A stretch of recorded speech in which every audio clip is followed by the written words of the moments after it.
The sheer amount of cat and rat references in the Undercover R&B story is enough to make me vomit. No joke, there seems to be a reference in every major scene of this story.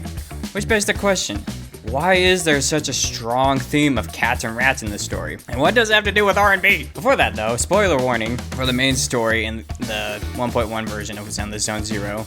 Seriously, if you do not want to be spoiled, stop watching this and come back after you've done the quest. I should also mention this is a story analysis, so I'm going to be talking about this analysis as if players or people watching have already done the story. Timestamp will also be posted in the description to skip to y'all's favorite parts. Okay, so there are two running themes in this quest, and one of them sets the backdrop for the other. The first theme is the cat and rat references littered throughout this whole quest. It should be noted that each of the public security members are based off the Chinese zodiac. Zhu Yuan, for example, it has a striking resemblance to the rooster if you look at her hairstyle and her personality. In a previous video, I basically went over the rest of the NEPS, how they're related to the zodiac as well, though I was way off in some of my assumptions in those videos. One being Seth, I was relating him to the dog. That's not accurate, and neither was it ever accurate. At the same time, my Qingyi predictions, the whole story outline I put out was also incorrect. I'm going to address that one in a later video because it bothers me. But go check it out because it was for fun for the most part. At the same time, I feel like a lot of the source material and evidences I was looking up was valid as well. Anyways, now that I see that Seth is a cat and not a dog, it helps me see where the inspiration for this story came from, which has a lot to do with the Chinese zodiac, or at least the story that involves each of them. The quick rundown of the story of the Chinese zodiac is the Jade Emperor wants to name each year after a certain animal. Give humans born in those years some attributes to follow. To determine this, he puts together a race and tells all the animals far and wide about it. All the animals get excited and they prepare for the race. At this point in the story, that kind of diverges into different perspectives, whatever animal the story is following. The rat and cat's story has one all to itself, and I believe that's where Hoyoverse got their inspiration for 1.1. Now, there are variations to how the story unfolds for the rat. In one version, the rat had a good friend, the cat, and upon hearing about the race, turns to the rat and lets him know that he, the cat, has trouble getting up in the morning and is worried that he'll miss the race altogether. The rat promises that he'll wake him up on time so that they can win the race together. Now, whether the rat forgot about his friend or purposefully deceived him can vary depending on the source. Regardless of the intent, the rat never wakes up his friend and ends up winning first place by catching a ride on the ox and darting to the finish line at the last second. The other variation of this story is that the cat and rat were both in the race. They were both working with each other at the time, and being good friends helped each other out in various ways. In the last stretch of the race, all the animals had to cross a river to get to the finish line. Knowing that they wouldn't be able to keep up with the other animals, let alone cross the river, the cat and rat asked the ox if they could catch a ride on his back. The ox graciously accommodates them and they set off across the river. However, about halfway through, the rat pushes the cat into the river and the cat is swept back to shore with no chance of finishing the race on time. Then the rat gets first place like it did in the other version, and the cat vows to never be friends with the rat again. I will have my revenge. I will not be so humiliated. You have ruined my chance for getting into the zodiac. Sorry, I get carried away. Anyways, the important details to take away from here is that the cat was always honest and true with his intentions, while the rat used cunning and deceit to accomplish their goal. That sounds awfully familiar, don't you think? Now, what I find most interesting is the Undercover R&B quest is basically this story, except the outcomes are reversed. Let me explain. The first parallel we see in this story is when Seth and Jane first interact with each other. Seth sees Jane as an enemy, someone that cannot be trusted. They must be defeated at all costs and brought to justice.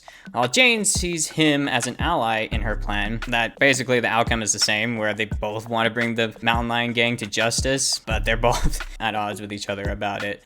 Basically, their goal is the same, but they're not friendly about it at all. This is impressive to me, how Hoyoverse manages to pull off this reversal while still maintaining both the characters of the rat and the cat, with Seth and Jane Doe.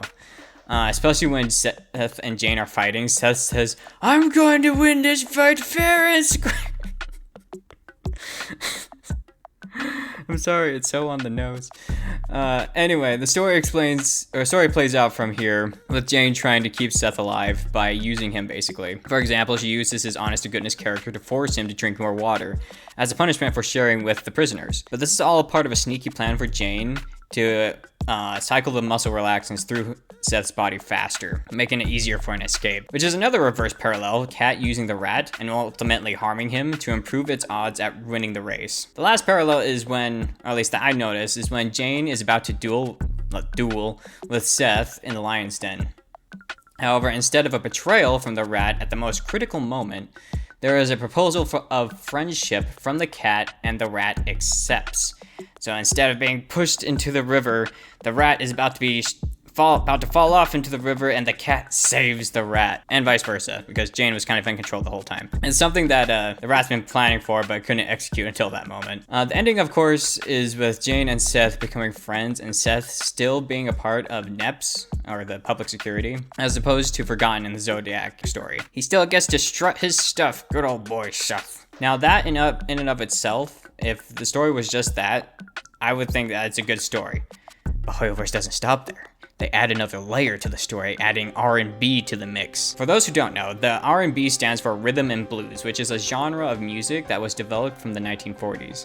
It would go on to inspire other genres like soul and gospel, and would have some contributions to rock and roll. Rhythm and blues music would often be about emotionally intense topics related to the societal successes and failures in life. A few such topics are about freedom, oppression, relationships, and aspirations. Often musicians would get very invested in these topics because they're very heavy topics, but they would have to keep a cool, calm demeanor to provide a lilting atmosphere. This kind of atmosphere is almost always present through most of the story, the emotionally intense atmosphere, especially for Jane. She's always in a high-strung situation where so much is at stake for her, NEPS, the hostages, and even Seth. However, she manages to keep a cool, calm atmosphere despite being very emotionally invested in the situation.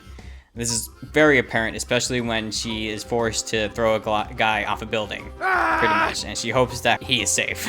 Yeah, I would also like to note that every time she manipulates the gang to her needs, there is some, really awesome rhythm and blues music playing in the background. I could jam to that all day. Anyways, while audibly pleasing, it also signifies every time she is manipulating their emotions, she is essentially playing them like an instrument. And, because rhythm and blues, instruments, playing it. Yeah, okay.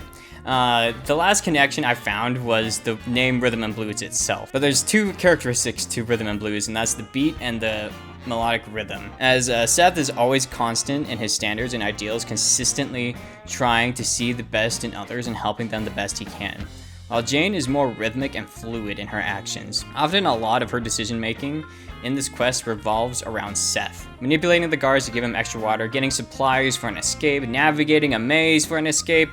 Wait a minute. Is that a lab rat reference? I swear, they will never end in this quest. Okay, alright. Then there's the final fight where Seth and Jane are inadvertently in sync with each other in order to take down the big mountain lion boss, and playing with each other constantly in order to create an effective musical piece. Now, it turns out Razor is just a weirdo pussycat because he apparently doesn't even have the gall to chase Seth and Jane, or really do anything after he's injured. Oh gosh, did I just make a cat reference?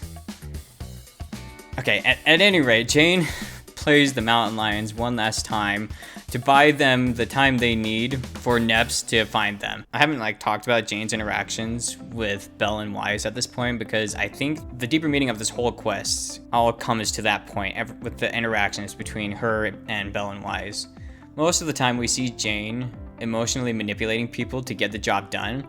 However, with Belle and Wise, it's just for fun for the most part. And when I say fun, I mean she's generating fun banter, not to use or abuse them in any way. That would be bad. I would like to note that she was very slick in how she got out of having to put her name down for a tab, due to it being related to a high-stakes situation. It was all played off for a fun and much-needed change of pace for Jane after being such a high-stress situation for so long. Not to mention, when she's free to go back to random plays, she does repay the favor and upholds every promise she made with Belle and Wise, creating this lovely little friendship and kind of just this nice, satisfying ending to the story. The most notable part being that Jane is able to give them the name for her tab. I feel like this signifies just how much she does care, despite all of her facades that she puts up. Deep down, she really does value friendships and relationships with others. And what I take away from this is emotional manipulation can be used to control and hurt others for personal gain, but likewise, it can also be used to create fun social interactions. And if one is true to their intentions and keeps their word while using this tactic, then it can create friends in almost any situation, no matter how brief the interaction. Anyway, thank you all for watching this video. If there's any details or connections I missed or that you wish that I would have gone over, feel free to comment on it down below. And while you're at it, hit that subscribe button because there's no harm in hitting the button. You can just press it. Nothing bad is going to happen. You might see my videos pop up every once in a while. Okay, that could be annoying, but I would appreciate it, and that's a good thing because every cat and rat needs attention, right? Right? I'm done.